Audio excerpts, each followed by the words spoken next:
Hi, my name is Brian Thompson. I'm founder of the website Batee.com. That's Batee.com. Today I'm going to talk about fixing your unreadable 1990 to 1996 Corvette LCD panel. This cluster came into the shop. It was completely unreadable. Other symptoms can be that you can faintly see the information on the LCD, but it's not really visible. The other thing I'm noticing when I'm looking at this cluster is the orange background is kind of dark, and it's also kind of blotchy, so I'm going to see if I can deal with that while it's apart. To get access to the LCD panel, we'll need to remove the 6 screws that hold on the front bezel.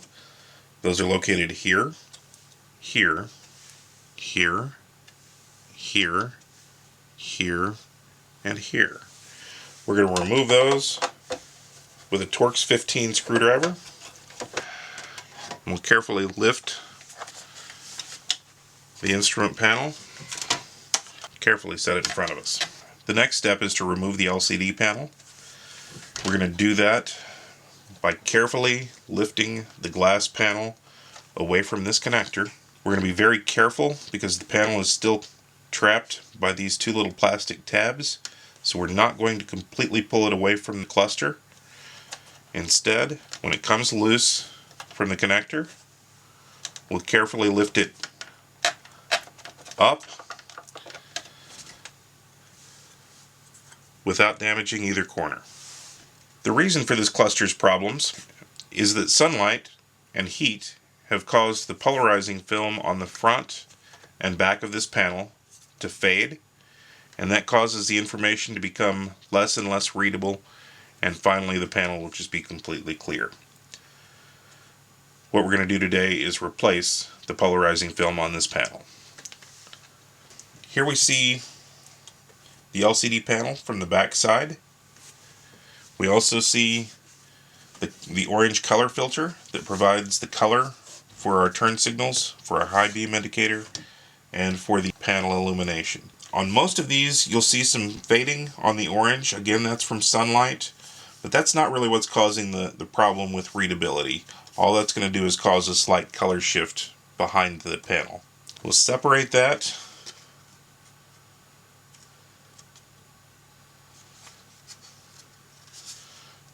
from this black light gasket. This one's in pretty rough shape. And we see the reason for the blotchiness is some soot that's built up on the back side of this panel, so we'll definitely want to clean this off before we reassemble everything. Let's go ahead and go through that now. First step, I'm going to use a wire brush and be very gentle. I'm going to brush away the old foam from the back of the panel. Just clean it up as best I can. So the first step that I'll try, some Windex and a paper towel. Just try to clean that soot from the back, and that's working fairly well. I still have some glue residue left over from this black trim piece, so I'm going to use a little bit of alcohol and see if I can get that to come off. I'm using 70% isopropyl alcohol and the same paper towel.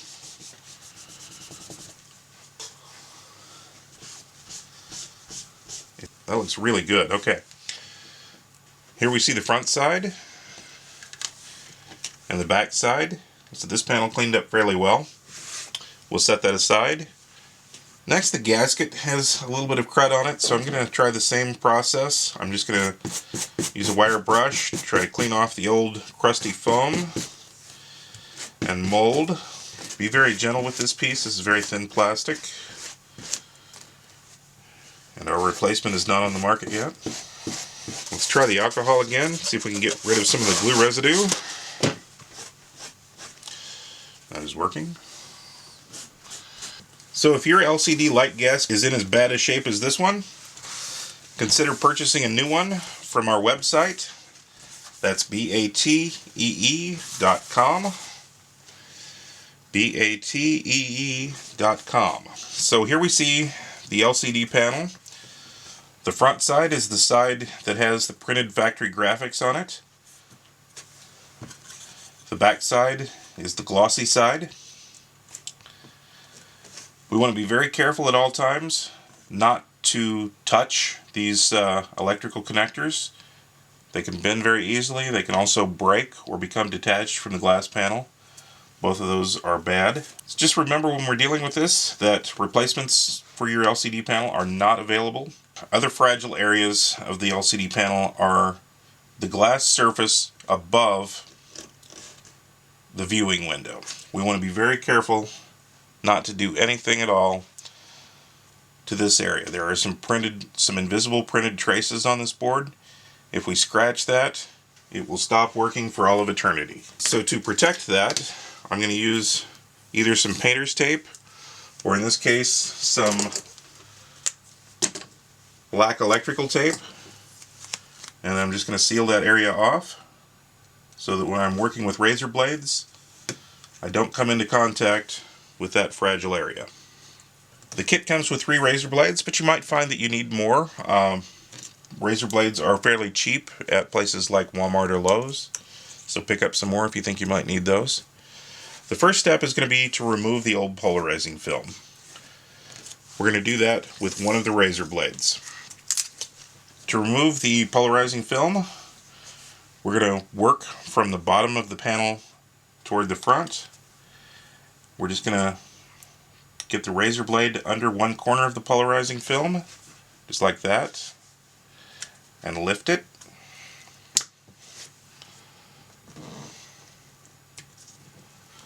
And then we'll gently work the film away from the LCD panel. We want to be very careful not to crack this or stress the panel in any way. So we're just going to take our time and slowly lift that film away. If it tears, that's fine. We'll use the razor blade to get it started again.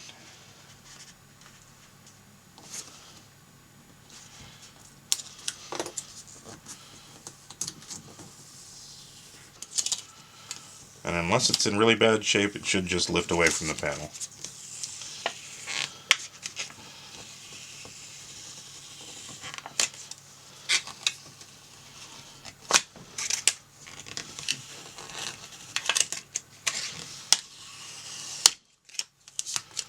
Okay.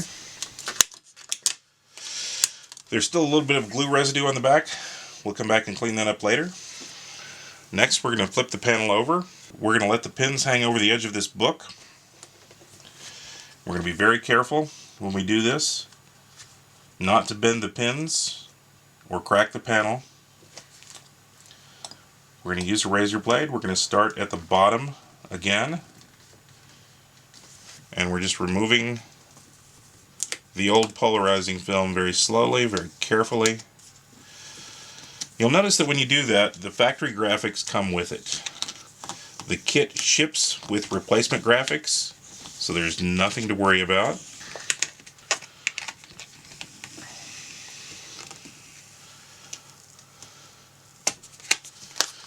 Next, we're going to carefully clean the glue residue. We're using the first razor blade still. We're going to clean the glue residue from the front side of the panel. We're going to be very careful to stay away from the area that's taped off here. And we'll get as much of the glue residue as we can.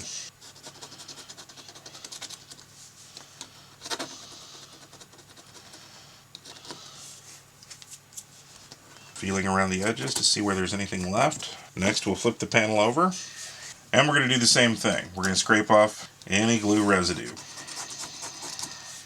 After we've dragged the razor blade over the edge several times, it's become fairly dull, so I'm going to discard it at this point.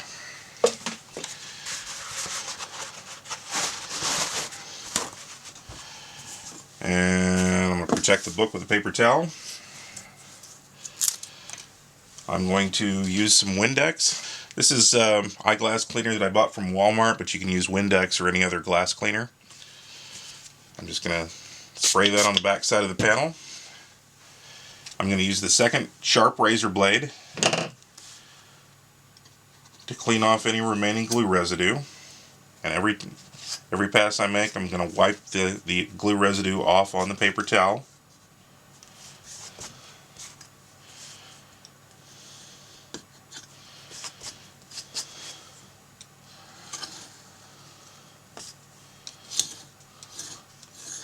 Make several passes and make sure we get it nice and clean. When we're done, we will flip the panel over, make sure the pins hang over the side of the book. We'll spray glass cleaner on the front, and we'll do the same thing.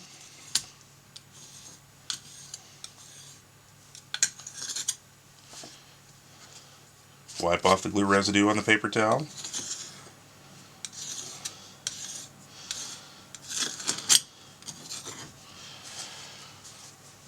By getting it very clean, what we're trying to prevent are air bubbles getting trapped underneath the surface of our new polarizing film. If an air bubble gets trapped, or if a dust bubble gets trapped, it will definitely be noticeable, and we want to avoid that if at all possible. We still have a third razor blade. We're going to set that aside. At this point, we're going to wipe everything down to get rid of any dust. We're also going to turn off any fans that are in the room. We're going to go turn off the air conditioner or heat to make sure that those things aren't blowing dust particles around the room while we're doing this next step. And we're going to do this on a very clean surface. Here we see the components of the 90 to 96 LCD restoration kit. You can purchase these from our website, Batee.com. You'll find a link in the description of this video. It comes with a new piece of polarizing film for the top. It is marked with the orientation and which side of the panel it goes on. It comes with another piece of film for the bottom of the panel, and it comes with new factory graphics. The next step is to apply polarizing film to the bottom of the panel. The pins are sticking up at this point. On the side of the film that has the label, we'll peel the protective film.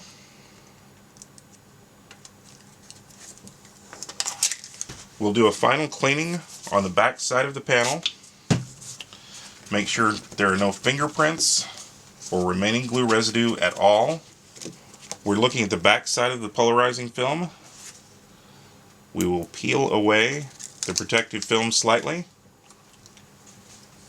We're going to take the third razor blade and we're going to go over the glass surface to remove any dust, anything that might have landed on it since we cleaned it. Then we'll align the film to the bottom of the panel. Make sure that it overhangs on the left side and the right side slightly, and press it into place with your finger. We're going to use a rubber roller or a squeegee or a credit card to slowly apply the film to the glass panel. When we're done, it should look like that. There should be no air bubbles trapped underneath. This looks great. Again, we're going to do a final cleaning on the top surface of this panel.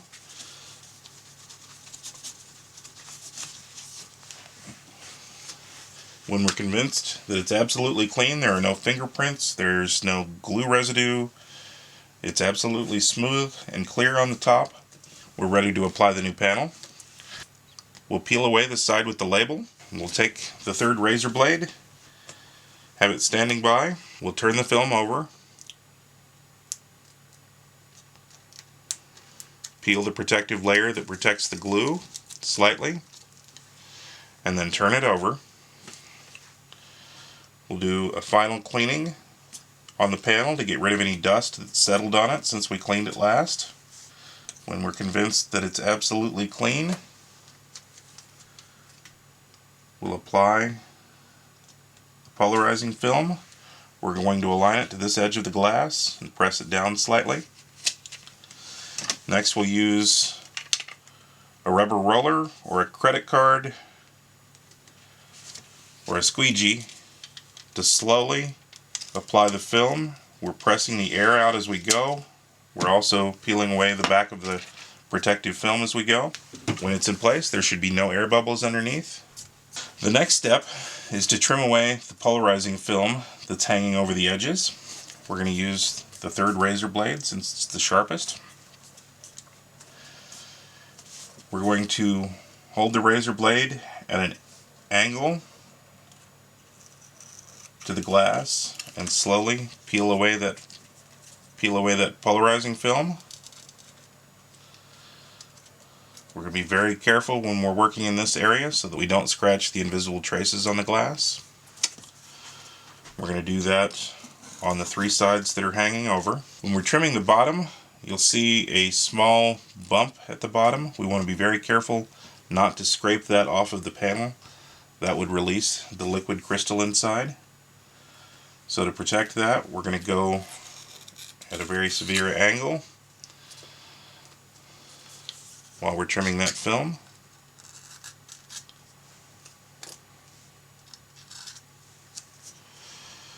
Okay, when we finish with the front side, we'll flip the panel over and we'll trim the back side.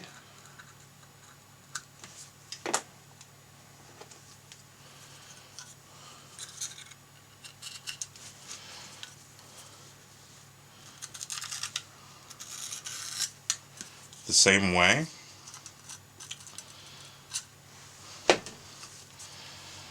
And again, we'll be very careful to avoid that bump at the bottom.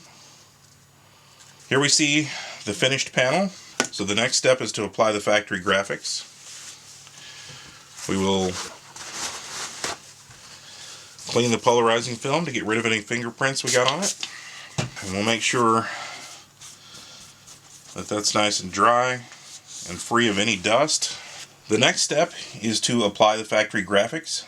The factory graphics go on in this orientation. The pins are right here. And the graphics will overlay just like that, with the odometer at the bottom and the turn signal indicators at the top.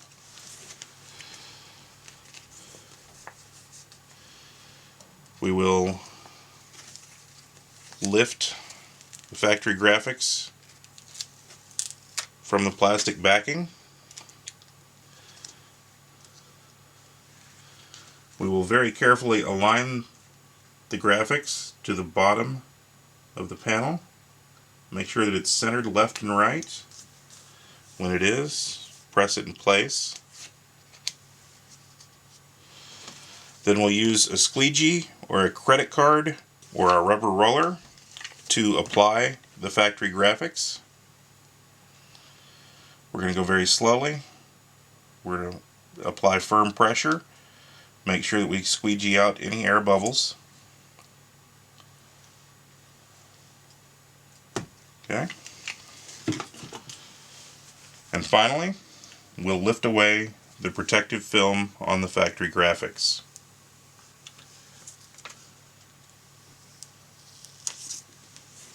And that looks absolutely beautiful. We'll lift away. When you're done, this is how the panel should look. That completes the process of restoring the LCD panel.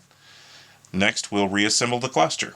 To reassemble the cluster, we'll use some compressed air and clean that old foam residue out of the light cavities. Next, we'll reinstall the light gasket. And the LCD color filter. Finally, we'll carefully put the LCD panel back into place. We'll slide it into the bottom. Then we'll line up the 10 pins and gently press them into the connector. Be very careful that the LCD clears this plastic tab. And there we see it in place. Here we see the restored panel. It's got absolutely brilliant contrast. It looks good. We're going to use some compressed air to get rid of any dust on the face of the gauges. Wipe away any fingerprints with a paper towel. Use some compressed air to clean off the dust. And we'll reinstall the face. Okay, next we'll reinstall the 6 Torx screws that hold the bezel in place. So we've dealt with the readability of the panel. It's absolutely readable now. We have dealt with the blotchiness that we saw, but we still haven't dealt with the brightness. And I think what's going on here is that one of the bulbs that illuminates this segment, there are 2 bulbs that illuminate the LCD segment, and one of them is burned out. So we're going to replace that now. Okay, so to replace light bulbs, we're going to remove the 8 screws that hold on this black plastic cover. These are Torx 15 screws. The screws are located here, here, here, here, here, here, here, and here. There are a couple of dents here and here that do not hold screws. Okay, once the screws are out, we'll gently lift away the black plastic. There are some plastic tabs that help hold this panel in place. Be careful that you don't break those while you're lifting it away. And here we see the 19 or 20 bulbs that make up all of the instruments in the cluster. The two that we're concerned with are behind the LCD panel. They're here and here, so we'll go ahead and replace those. We also sell a very inexpensive kit of 20 of these bulbs so that you can replace all the bulbs in your cluster at once. To purchase those, go to our website and click Parts. You'll find a link in the description of the video. To remove the bulbs, we'll turn them 1/16 of a turn counterclockwise and pull them out and set them aside. To install the new bulbs, we'll do the exact opposite of that. Press them in place, turn them 1/16 of a turn clockwise, and that's all there is to replacing cluster bulbs. Next, we'll replace the black plastic cover. We will use a flat blade screwdriver to help guide those black plastic tabs into place.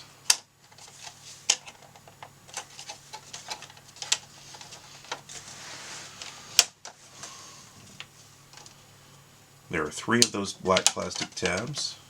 Next, we'll replace the 8 screws that hold that black plastic cover on. On our website, which is linked below, you can purchase the parts that we've used here to complete these repairs, and you'll find complete written directions along with photos of how to complete this process. Thanks for watching.